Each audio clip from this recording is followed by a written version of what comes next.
शुभ मध्याह्न बच्चों, आप सभी का पुनः हिंदी कक्षा में स्वागत है। मैं आप लोगों को पढ़ा रही थी पाठ 8 प्रायश्चित, जिसके लेखक है भगवती चरण वर्मा जी। तो मैं पिछली कक्षा में आप लोगों को बताई थी कि यह पाठ जो है अंधविश्वासों के प्रति व्यंग कसते हुए जन चेतना को जगाना ही इस पाठ का मुख्य उद्देश्य है।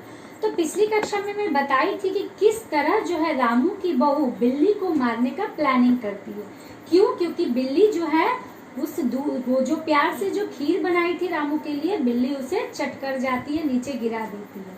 तो अब आगे पढ़ती हूँ, पुनः आदर्श पाठ करती हूँ। बच्चों, आप लोग पुस्तक रखकर ध्यान दीजिए। हाथ में पाटा लेकर वह लौटी तो देखती है कि कबरी दूध पर जुटी हुई है। कबरी बिल्ली की इतनी हिम्मत कि वह देख रही है कि रामू की बहू उसके सामने है, फिर भी वह क्या करती है, अपने भोजन को लेने में लगी हुई है। वह रामू की बहू क्या करती है, हाथ में पाटा लेकर के लौटती है तो कबरी बिल्ली दूध पर ही जुटी हुई। मौका हाथ में आ गया, सारा बल लगाकर पाटा उसने बिल्ली पर पटक दिया। कबरी हिली न डुली, न चीखी न चिल्लाई, बस एकदम उलट गई। आवाज जो हुई तो महरी झाड़ू छोड़कर, मिश्रानी रसोई छोड़कर, देखो मिश्रानी शब्द का अर्थ होता है रसोई बनाने वाली। उसके घर में एक और रसोई बनाने में मदद करती थी रामू की बहू, तो और वह है मिश्रानी। वह भी रसोई घर में छोड़कर, सारा काम छोड़कर, और सास जो पूजा कर रही थी वह छोड़कर घटना स्थल पर उपस्थित हुई। घटना स्थल किसे कहा गया है? जहाँ पर वो घटना घटी थी। कौन सी घटना? रामू की बहू जो है एक पाटा ला करके क्या करती है, बिल्ली के ऊपर पटक देती है। तो इस आवाज को सुनते हुए सभी जो है अपने अपने कार्यों को छोड़ करके उस जगह पर आ जाती है। रामू की बहू सिर झुकाए हुए अपराधिनी की भांति बातें सुन रही थी। अब रामू की बहू को एहसास हो रहा है कि सचमुच उसने जो है बिल्ली की हत्या कर दी है, और वो अपराधिनी की भांति चुपचाप इस तरह मुंह लटकाए सबकी बातें सुन रही है। महरी बोली, अरे राम, बिल्ली तो मर गई। माँ जी, बिल्ली की हत्या बहू से हो गई, यह तो बुरा हुआ। मिश्रानी बोली, माँ जी, बिल्ली की हत्या और आदमी की हत्या बराबर है। हम तो रसोई ना बनावेंगी जब तक कि बहू के सिर हत्या रहेगी। सास जी बोली, हाँ ठीक तो कहती हो। अब जब तक बहू के सिर से हत्या ना उतर जाए तब तक कोई पानी पी नहीं सकता, ना खाना खा सकता है। बहू यह क्या कर डाला?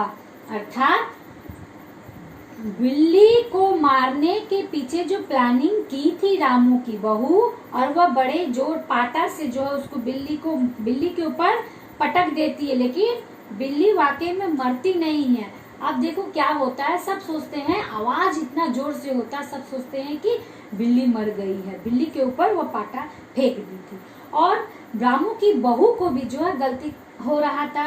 वो सोच रही थी कि कहीं ना कहीं उसी के हाथों से हत्या हो गई। अब मिश्रानी, महरी और माँ जो है उसे उल्टा पुल्टा खरी खोटी सुनाती है। महरी भी कहती है कि फिर क्या, कहो तो पंडित जी को बुला लाए। अब जो है सब तय तमन्ना करते हैं कि बहू से तो हत्या हो ही गई है, तो इस हत्या जो उसके हाथों हुई है उसका तो कुछ ना कुछ तो उपाय करना होगा। तो कहती है, क्या मैं पंडित जी को बुला के लाऊं? सास की जान में जान आए। जान में जान का अर्थ होता है राहत भरी सांस लेना। अरे हाँ, जल्दी से दौड़ के पंडित जी को बुला ला। देखो लोगों के भीतर अंधविश्वास कैसे काम करता है। अंधविश्वास के कारण जो है लोग एक दूसरे की बात पर विश्वास कर लेते हैं। उसे तो देखना चाहिए था ना कि बिल्ली मरी है कि नहीं मरी है। बिना जाने, बिना सोचे, बिना समझे वो जो है एक के ऊपर दूसरे विश्वास करते हुए उस पर लांछन लगा देती है बहू करके, उसी के हाथ से जो है बिल्ली की हत्या हो गई। बिल्ली की हत्या की खबर बिजली की तरह सारे पड़ोस में फैल गई। पड़ोस की औरतें जो हैं, रामू के घर में तांता बंद गया था। तांता बंधने का अर्थ होता है बच्चों कि लगातार आते रहना। चारों तरफ से प्रश्नों की बौछार, और रामू की बहू सिर झुकाए बैठी थी। पंडित परम सुख को जब यह खबर मिली, वह उस समय वो पूजा कर रहे थे। खबर पाते ही वह उठ गए। पंडिताइन से मुस्कुराते हुए बोले, भोजन न बनाना, लाला घासीराम की पतोहू ने बिल्ली मार डाली है, प्रायश्चित होगा, पकवानों पर हाथ लगेगा। अब जो है किसी तरह यह खबर जो है पंडित जी के पास जाता है और पंडित जी अपनी पत्नी को कहते हैं कि आज घर में भोजन ना बनाओ, हाँ, लाला घासीराम की पतोहू ने बिल्ली को मार डाली है, प्रायश्चित करने मुझे वहां जाना होगा। तो पहले जमाने में लोगों में यह अंधविश्वास था कि बिल्ली को मार देने से जो है बहुत बड़ा हत्या हो जाता है। बिल्ली को मारना अर्थात मनुष्य के हत्या के बराबर होता है, पाप लगता है और इस पाप को अपने सिर से उतारने के लिए प्रायश्चित किया जाता है। अब देखो बच्चों की किस प्रकार प्रायश्चित कराने के लिए पंडित जो है अंधविश्वास के नाम पर लोगों को ठगते हैं। पंडित परमसुख चौबे छोटे से आदमी थे। यहाँ उनका चारित्रिक विशेषता बताया गया है। उनकी लंबाई 4 फुट 10 इंच और तोंद का घेरा 58 इंच का, चेहरा गोल मटोल, मूछे बड़ी बड़ी, रंग गोरा, चोटी कमर तक पहुंचती हुई।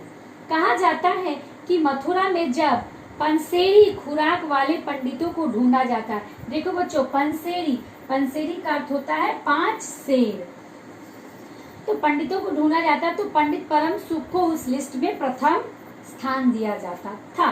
पंडित परम सुख पहुंचे और कार्यक्रम पूरा हुआ।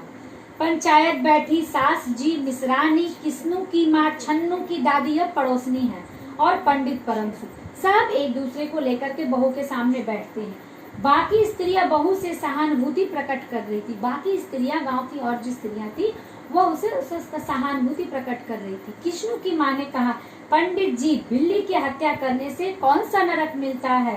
पंडित परम सुख जी ने पन्ने देखते हुए कहा, बिल्ली की हत्या अकेले से तो नरक का नाम नहीं बताया जा सकता, वह मुहूर्त भी मालूम हो जब बिल्ली की हत्या हुई थी, तब नरक का पता लगाया जा सकता। देखो अंधविश्वास किस प्रकार कूट कूट कर भरा हुआ है।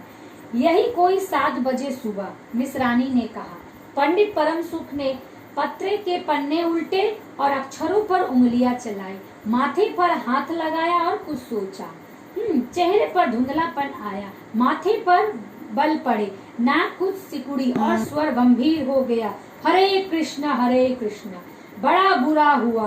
प्रातः काल ब्रह्म मुहूर्त में बिल्ली की हत्या।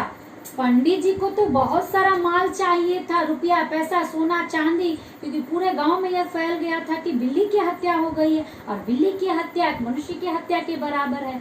अब पंडित जी को तो वहाँ अपना हाथ साफ करना था, इसीलिए कहता है कि वह मुहूर्त भी जानना अत्यंत आवश्यक है जिस मुहूर्त में बिल्ली की हत्या हुई, उसी के अनुसार ही प्रायश्चित किया जाएगा। वो कहता है कि ब्रह्म मुहूर्त में बिल्ली की हत्या हुई, कुंभी पाक नरक है। रामू की माँ, यह तो बहुत बुरा हो गया आपकी बहू के लिए, और जब तक बहू के सिर से जो है प्रायश्चित नहीं करवाया जाएगा तब तक जो है उसके घर में उसका पका हुआ कोई खाना नहीं खाएगा। रामू की माँ की आंखों में आंसू आ गए। तो फिर पंडित जी अब क्या होगा, आप ही बताएं। तब रामू की बहू की सास जो है अर्थात रामू की माँ कहती है पंडित जी से कि आप ही कुछ अवश्य उपाय निकालिए पंडित जी। पंडित परम सुख तब मुस्कुराए। रामू की माँ चिंता में, कौन सी बात है, हम पुरोहित फिर कौन दिन के लिए है? कहता है कि चिंता की कोई बात नहीं है, हम पुरोहित किस दिन के लिए काम आएंगे। शास्त्रों में प्रायश्चित का विधान है। वो कहते हैं कि शास्त्रों में जो है प्रायश्चित करने के लिए बहुत कुछ नियम कानून बनाए गए हैं। सो प्रायश्चित से सब कुछ ठीक हो जाता है। रामू की माँ ने कहा, पंडित जी इसलिए तो आपको बुलाया था, अब आगे बताओ कि क्या किया जाए। किया क्या जाए, यही एक सोने बिल्ली बनवा कर। अब देखो किस प्रकार बड़ा बड़ा लंबी चौड़ा लिस्ट देता है पंडित जी। एक क्या है, बोला एक सोने की बिल्ली बनवा कर बहू से दान करवा दी जाए। जब तक बिल्ली ना दी जाएगी तब तक तो घर अपवित्र रहेगा। बिल्ली दान देने के बाद 21 दिन का पाठ होगा। सोना का बिल्ली क्या कम था, अब 21 दिन का भी पाठ बोला करवाने के लिए। छुन्नू की दादी जो पड़ोसिन थी वो कहती है, हाँ और क्या पंडित जी ठीक ही तो कहते हैं, बिल्ली अभी दान दी जाए और पाठ जो है फिर हो जाए। कहते हैं कि ठीक है, पहले बिल्ली बनवा कर सोना दान दिए, फिर 21 दिन का पाठ करवाया जाए। रामू की माँ ने कहा तो पंडित जी कितने तोले की बिल्ली बनवाई जाए। अब देखो बच्चों किस प्रकार अंधविश्वास के कारण जो है पंडित परम सुख जो है बार बार माँ जी को कहता है कि आपको वगैरह वगैरह दान में चढ़ाना पड़ेगा। प्रायश्चित शास्त्र में कुछ नियम बताए गए हैं, उसी के अनुसार हम सारे कार्य करवाएंगे, तभी जाकर के आपकी बहू के सिर से हत्या उतरेगी। आज की कक्षा में बच्चों यही तक। धन्यवाद।